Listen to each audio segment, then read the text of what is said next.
आज का हमारा पहला प्रश्न है कि 16 वन निम्नलिखित में से किस पर्वत श्रेणियों में पाए जाते हैं। आपके ऑप्शन है मैकाल श्रेणी, नीलगिरि श्रेणी, सतपुरा श्रेणी या फिर पलानी श्रेणी। कूट के आधार पर चुनना है, 1 और 3,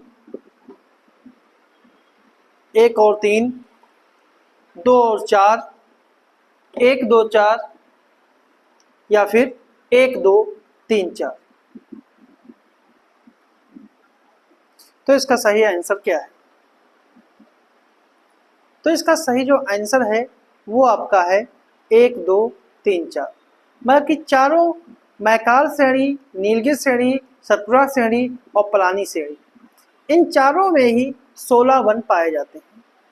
ठीक है, 16 वन जो होते हैं वो शीतोष्णकटिबंधीय वन, जिन्हें स्थानीय रूप से सोलास के नाम से जाते हैं, और वही 16 वन कहते हैं। 16 शब्द जो है वो तमिल के कोलाई जो भाषा है, कोलाई जो है उसका अपभ्रंश है। कोलाई का मतलब होता है ठंडा स्थान या जंगल। इन वनों में मगनोलिया, लैरल, सिनकोना और वेटल जैसे आर्थिक महत्व के वृक्ष पाए जाते हैं। ठीक है, अगला प्रश्न है, निम्नलिखित में से किस राज्य को मोलेसिस बेसिन के नाम से जाना जाता है? मणिपुर, सिक्किम, अरुणाचल प्रदेश, मिजोरम। तो जो इसका सही जो आंसर है वो आपका है सी ऑप्शन। सही आंसर जो है वो आपका है सी ऑप्शन, मिजोरम। क्योंकि मिजोरम को मेलोसिस बेसिन या सीरा बेसिन के नाम से जानते हैं, क्योंकि यह असंगठित निक्षेपों से बना है। मिजोरम की भौगोलिक अवस्थिति के कारण इसमें कई फोरलैंड बेसिन शामिल हैं, जो पहाड़ों के समांतर चलने वाली घाटी में नरम अवसाद के रूप में हैं। ठीक है, और मोलेसिस बेसिन एक अंतरीप बेसिन होते हैं और इनका निर्माण ओलिगोसिन और मियोसिन युग के बीच हुआ है। ठीक है, इसलिए इसका सी ऑप्शन जो है सही है। अगला प्रश्न है, निम्नलिखित में से कौन सी नदी पंचनद में शामिल नहीं है?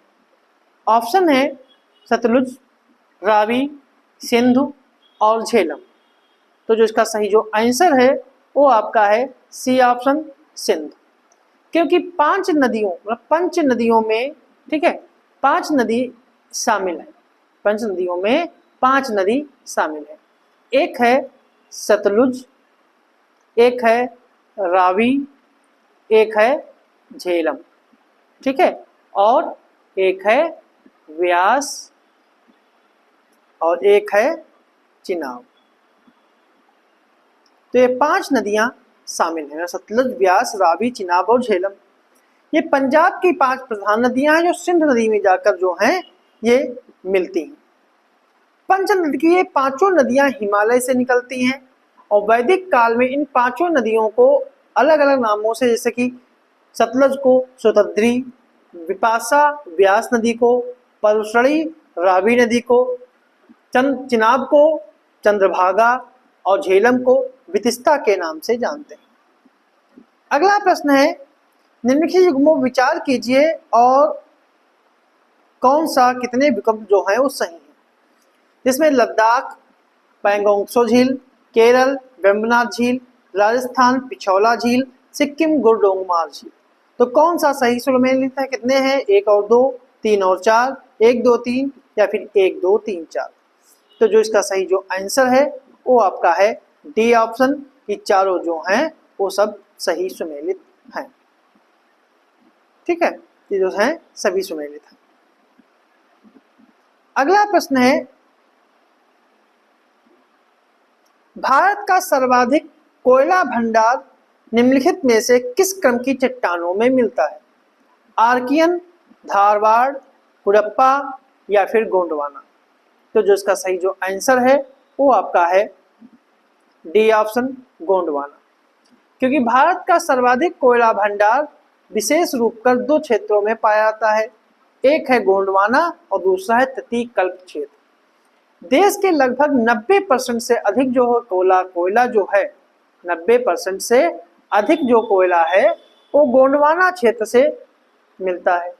गोंडवाना क्षेत्र का कोयला बिटुमिनस श्रेणी का होता है, इसमें राख की मात्रा बहुत कम होती है, ताप उत्पन्न करने की शक्ति अधिक होती है। जबकि तटीय कल्प का कोयला जो है वो निम्न क्वालिटी का है, इसमें गंधक की मात्रा अधिक होती है। कोयला मुख्य रूप से हाइड्रोकार्बन से निर्मित एक ठोस शिला है, जिसका मुख्य प्रयोग ऊष्मा और प्रकाश की आपूर्ति के लिए ईंधन के रूप में किया जाता है। कोयला वनस्पतियों और जंतुओं का एक कार्बनिक अवशेष है जो विभिन्न माध्यमों से औषधि शैलों में एकत्र हो जाता है। अगला प्रश्न है, निम्नलिखित में से कौन सी नदी डेल्टा निर्माण नहीं करती है? डेल्टा निर्माण नहीं करती है, कूट के आधार पर चयनित करना है, लेकिन आप ताप्ती, गोदावरी, कृष्णा और नर्मदा, कृष्णा और नर्मदा। तो इसका कौन सा ऑप्शन जो है वो सही है? तो इसका सही जो आंसर है वो आपका है ताप्ती और नर्मदा। ये दो जो नदियां हैं ये डेल्टा का निर्माण नहीं करती है। नदी के मुहाने पर उसके द्वारा बनाए गए बहा कर लाए गए अवसादों के निक्षेपण से बनी हुई त्रिभुजाकार आकृति को डेल्टा कहते हैं। नर्मदा नदी भारत की सबसे बड़ी नदियों में से एक है और यह सबसे बड़ी नदी है जो डेल्टा का निर्माण नहीं करती। नर्मदा के अलावा ताप्ती भी डेल्टा का निर्माण नहीं करती है। ये दोनों नदियां मध्य भारत से निकलकर अरब सागर में गिरती हैं और ये दोनों नदियां जो हैं एस्चुरी या फिर ज्वार मुख नद ज्वार नदमुख यानी एस्चुरी का निर्माण करती हैं। ठीक है, अगला प्रश्न है, निम्नलिखित में से किसके द्वारा लघु हिमालय को शिवालिक श्रेणी से विभाजित किया जाता है? बृहद सीमावर्ती भ्रंश, इंडो सांगपो सचर जोन, मुख्य सीमावर्ती भ्रंश या मेन सेंट्रल थ्रस्ट? तो जो इसका सही जो आंसर है वो आपका है सी ऑप्शन, मुख्य सीमावर्ती भ्रंश। क्योंकि मुख्य सीमावर्ती भ्रंश यानी मेन बाउंड्री फॉल्ट के द्वारा लघु हिमालय को शिवालिक हिमालय से विभाजित किया जाता है। मेन सेंट्रल थ्रस्ट छोटे हिमालय और बृहद हिमालय के बीच एक भ्रंश रेखा है।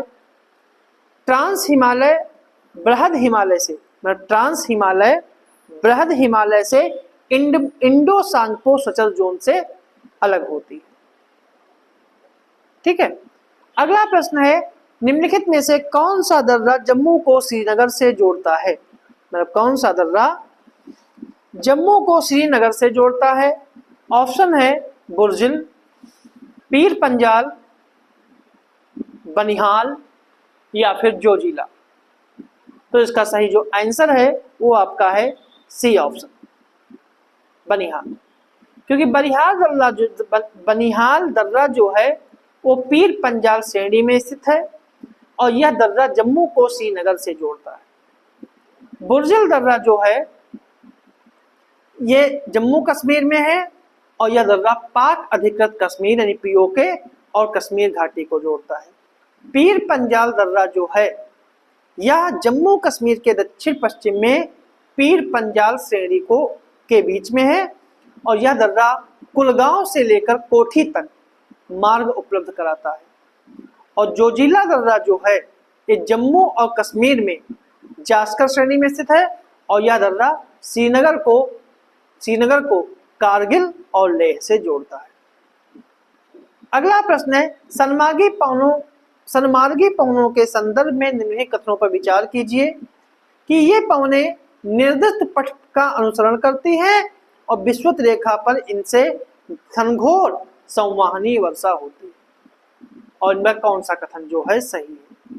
केवल एक, केवल दो, दोनों या फिर दोनों नहीं? जिसका सही जो आंसर है वो आपका है सी ऑप्शन, इसके दोनों कथन जो हैं वो सही है।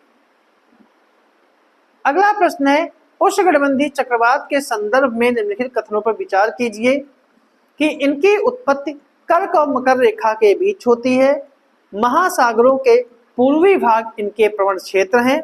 ये समुद्र और स्थल में समान रूप से प्रभावी होते हैं। तो कौन सा कथन सही है? केवल एक, एक और दो, दो और तीन, और एक दो तीन। तो जो इसका सही जो आंसर है वो आपका है ए ऑप्शन, केवल एक। पहला कथन जो है वो सही है, दूसरा का तीसरा कथन जो है वो गलत है। क्योंकि दूसरा कथन जो है इसलिए गलत है कि महाद्वीपों के पूर्वी भाग और महासागरों के पश्चिमी भाग इन चक्रवातों के प्रवण क्षेत्र हैं। मतलब कि महासागरों के पश्चिमी भाग और महाद्वीपों के पूर्वी भाग इन चक्रवातों के प्रवण क्षेत्र हैं। और तीसरा जो है वो इसलिए गलत है क्योंकि भूमि पर चलते हुए चक्रवात की शक्ति क्षीण हो जाती है और अपनी ताकत खो देते हैं।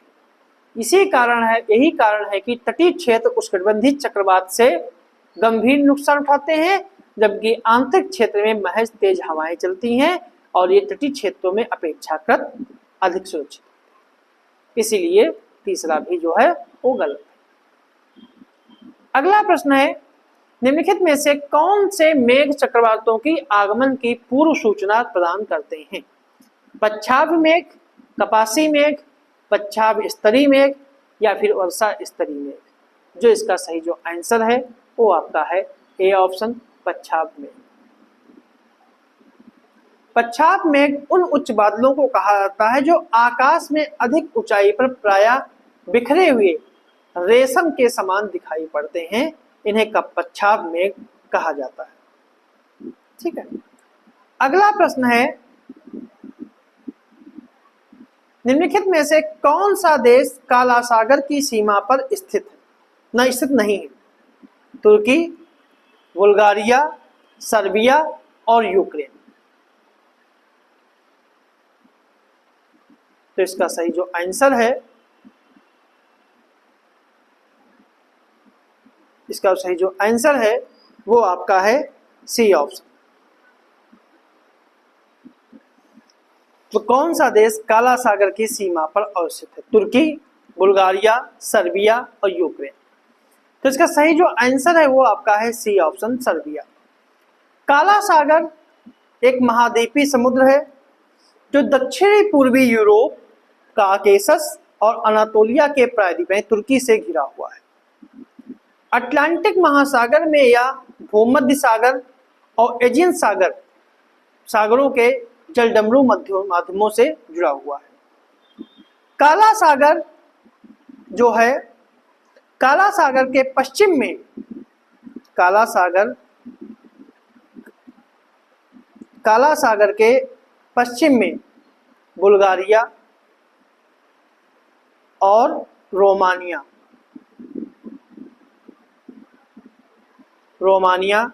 उत्तर और पूर्व में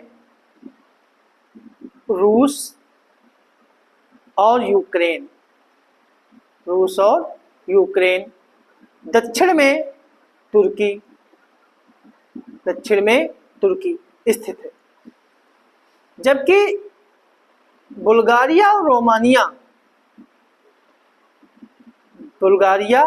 रोमानिया और सर्बिया काला सागर के पश्चिम में,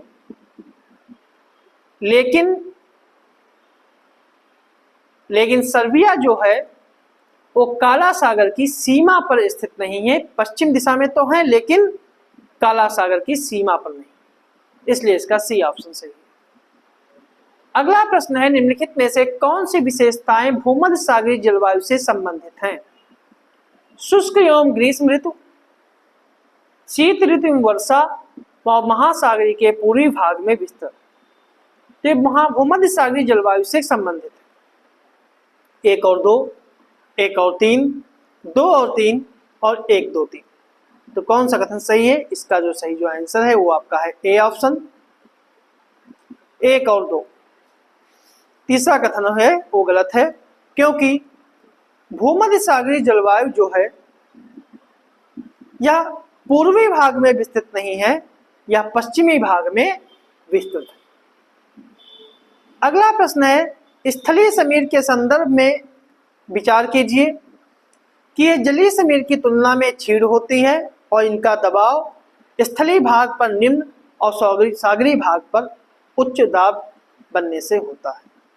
तो कौन सा कथन सही है? केवल एक, केवल दो, दोनों या फिर दोनों है? जो इसका सही जो आंसर है वो आपका है ए ऑप्शन, पहला सही है और दूसरा जो है गलत है। इसलिए कि स्थलीय समीर जो है वो सूर्यास्त के बाद जलीय समीर जो है वो समाप्त होने लगती है, क्योंकि स्थलीय भाग से जल की अपेक्षा तीव्र विकिरण होने से ऊष्मा अधिक कमी होती है, जिससे स्थलीय भाग शीघ्र ठंडे हो जाते हैं, जिसके कारण स्थलीय भाग पर उच्च दाब और सागरों पर निम्न दाब बन जाता है, जिसके कारण स्थल से जल की ओर हवाएं चलने लगती हैं। इसलिए दूसरा कथन जो है गलत है। और जलीय समीर की अपेक्षा स्थलीय समीर अधिक क्षीण होती हैं, ये हवाएं शुष्क होती हैं, इसलिए पहला कथन सही है। अगला प्रश्न है, क्षोभ मंडल के संदर्भ में विचार कीजिए कि सभी मौसमी घटनाएं यहीं घटित होती हैं। इनकी ऊंचाई ध्रुवों पर सर्वाधिक होती है। जट धाराओं का पथ क्षोभ सीमा के निकट होता है। यह पराबैंगनी किरणों का अवशोषण कर तापमान में वृद्धि करती हैं। तो कौन सा कथन सही है? 1 और 3, 1 2 4, 2 3 4 और 1 2 3 4। तो इसका सही आंसर क्या है? तो इसका सही आंसर जो है वो आपका है ए ऑप्शन, 1 और 3, पहला और तीसरा जो है वो सही है। दूसरा गलत, दूसरा और चौथा जो है वो गलत है, क्योंकि वायुमंडल की सबसे निचली परत को परिवर्तन मंडल या क्षोभ मंडल कहते हैं। इस परत का नाम ट्रोपोस्फीयर के रूप में टीजरेंस डीबोर्ट ने किया था। ट्रोपोज जो है वो ग्रीक भाषा है, जिसका अर्थ होता है मिश्रण या विक्षोभ। इसी कारण से इस परत को मंडल को विक्षोभ मंडल भी कहते हैं, और इस परत को विक्षोभ और भंवर के प्रभुत्व के कारण संवाहनी परत भी कहते हैं। मौसम संबंधी सारी घटनाएं यही होती हैं। इसकी ऊंचाई जो है, इसकी ऊंचाई ध्रुवों पर सर्वाधिक नहीं होती है। इसकी सर्वाधिक ऊंचाई जो है वो कह सकते हो, इसकी सर्वाधिक ऊंचाई जो है वो 17 किलोमीटर ध्रुवों पर होती है। 17 किलोमीटर जो है भूमध्य रेखा पर होती है, और ध्रुवों पर इसकी ऊंचाई 9 से 10 किलोमीटर की होती है। ठीक है, तो दूसरा कथन इसलिए गलत है। ओजोन परत जो है, ओजोन परत जो ओजोन जो है वो समताप, मुख्य रूप से समताप मंडल पाई जाती है। ठीक है, पराबैंगनी किरण विकिरण बचाने के लिए ओजोन परत जो है, पराबैंगनी किरणों को बचाने के लिए जो ओजोन परत है वह पराबैंगनी किरणों को अवशोषित करती है, जिससे शरीर पराबैंगनी किरणों से बचा रहता है। उस शरीर को बचाने के लिए, ठीक है, समताप मंडल की जो ओजोन है, ओजोन जो है वो पराबैंगनी किरणों को अवशोषित करती है, ना कि क्षोभ मंडल की पराबैंगनी किरण। ठीक है, क्षोभ मंडल की जो ओजोन है वह केवल तापमान में वृद्धि करती है। ठीक है, जबकि समताप मंडल की जो ओजोन परत होती है वह पराबैंगनी किरणों को अवशोषित करके लोगों को उससे बचाती है। इसलिए इसका चौथा ऑप्शन भी गलत है। अगला प्रश्न है, सागरी तट के किनारे मलबा निक्षेप से बने उच्च और निम्न ज्वार तल के बीच वाले स्थान को निम्नलिखित में से क्या कहते हैं? बालू रोधिका, पुलिन, हुक या स्पिट? तो जो इसका सही जो आंसर है वो आपका है बी ऑप्शन, पुलिन। क्योंकि सागरी तट के किनारे मलबा निक्षेप से बने उच्च और निम्न ज्वार तल के बीच वाले स्थान को पुलिन कहा जाता है। और पुलिन जो है वो कई 100 किलोमीटर तक हो सकते हैं। जैसे केरल तट के सहारे कोवलम पुलिन बना हुआ है, पूर्वी तट के सहारे मलीना पुलिन, चेन्नई में कोवलम पुलिन, पूर्वी तट के सहारे मरीना पुलिन है और जो चेन्नई में है, और दीघा पुलिन जो है वो पश्चिम बंगाल में बना हुआ। अगला प्रश्न है, विक्टोरिया झील निम्नलिखित में से किन देशों के बीच सीमा बनाती है? Uganda, Kenya, Tanzania, Malawi, Mozambique, Tanzania, Zambia, Zaire, Tanzania, Cameroon, Nigeria एवं नाइजर। तो जो इसका सही जो आंसर है वो आपका है ए ऑप्शन, युगांडा, कीनिया और तंजानिया। क्योंकि विक्टोरिया झील अफ्रीका की सबसे बड़ी झील है और नील नदी का प्रमुख जलाशय है। विक्टोरिया झील मुख्य रूप से तंजानिया, युगांडा और कीनिया की सीमा बनाती है। इसका क्षेत्रफल 59,484 किलोमीटर है और विक्टोरिया झील दुनिया की दूसरी सबसे बड़ी मीठे पानी की भी झील है। अगला प्रश्न है, सूची 1 और सूची 2 सम्मिलित करना है, नदी उनके मुहाने से संबंधित है, जिसमें गैरान नदी, विस्चुला नदी, एब्रो नदी और वेजर नदी। ठीक है, तो इसका मुहाना कौन सी नदी है? तो इसका सही जो आंसर है, गैरान नदी विस्के की खाड़ी में गिरती है, विस्चुला नदी जो है पोलैंड की सबसे बड़ी नदी है और यह बाल्टिक सागर में गिरती है, एब्रो नदी स्पेन की सबसे लंबी नदी है और यह भूमध्य सागर में मुहाना बनाती है, और वेजर नदी की बात करें तो यह जर्मनी की प्रमुख नदी है और यह उत्तरी सागर में मुहाना बनाती है, और गैरान नदी की बात करें तो ये फ्रांस की महत्वपूर्ण नदी है। इसलिए इसका सही आंसर जो है वो आपका बी ऑप्शन है। अगला प्रश्न है, निम्नलिखित में से कौन सी जलसंधि इटली को अल्बानिया से अलग करती है? मेसिना जलसंधि, ओट्रांटो जलसंधि, बोनफेसियो जलसंधि या डेविस जलसंधि? तो जो इसका सही जो आंसर है वो आपका है बी ऑप्शन, ओट्रांटो जलसंधि। जबकि मेसिना जलसंधि जो है वो भूमध्य सागर में स्थित इटली और सिसिली द्वीप के बीच है और यह टिरनियन और आयोनियन सागर को जोड़ती है। और टोरंटो जलसंधि जो है वो इटली और अल्बानिया को अलग करती है। बेनफोसियो की जलसंधि जो है वो टिरेनियन सागर और भूमध्य सागर को जोड़ती है। और अगर डेविस जलसंधि की बात करें तो डेविस जलसंधि जो है विश्व की सबसे चौड़ी जलसंधि है, या ग्रीनलैंड जो डेनमार्क का द्वीप है, या बैफिन द्वीप जो कनाडा का है, इसको अलग करती है। अगला प्रश्न है कि लवणता के संदर्भ में विचार करें कि पछुआ पौने महाद्वीपों के पूर्वी किनारों पर लवणता में वृद्धि करती हैं, और दूसरा है भूमध्य रेखा से ध्रुवों की ओर जाने पर लवणता में कमी आती है। तो कौन सा कथन सही है? केवल एक, केवल दो, दोनों या फिर दोनों नहीं? तो जो इसका सही जो आंसर है वो आपका है सी ऑप्शन, दोनों सही। मतलब एक और दो दोनों सही है। ऐसा इसलिए है क्योंकि पछुआ पौने, ऐसा इसलिए है क्योंकि पछुआ पौने जो हैं वो महाद्वीपों के पूर्वी किनारों पर लवणता में वृद्धि करती हैं और भूमध्य रेखा से ध्रुवों पर जाने पर लवणता कम होती है, क्योंकि ध्रुवों पर जो बर्फ होती है वो मीठे पानी के स्रोत होती है। तो ये थे हमारे आज के कुछ प्रश्न।